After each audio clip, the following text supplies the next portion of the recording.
65% of drug addicts in Britain are concentrated in London. Of the 65,000 heroin users in the capital, a fifth are under 21. Drug abuse among school children is a problem. Taking drugs, I've dealt with children as young as 9 and 10 who are glue sniffing or abusing other kinds of solvents, but actually addicted to drugs.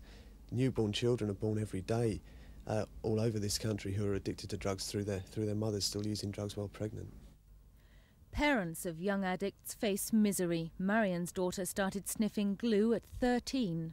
Living with an addict is just a nightmare. The loud music, you know, the unusual hours, getting up in the afternoon, going out, disappearing all hours of the night, strange friends, money missing, stealing.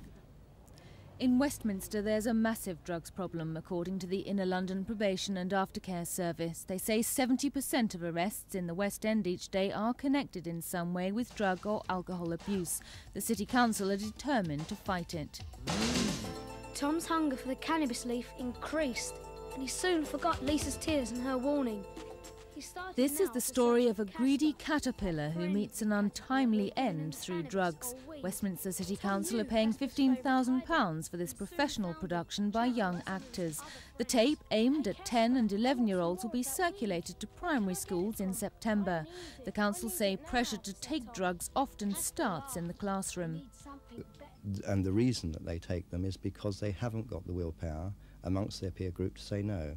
And it seems much more important to stop them at that stage, to give them the willingness to say no, rather than to try to get them off drugs later on, which in fact has a very poor return.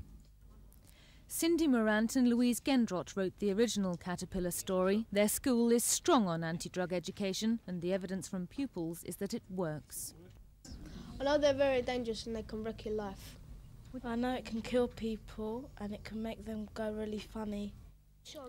Westminster Council hope the new tape will mean no child will be tempted by drugs.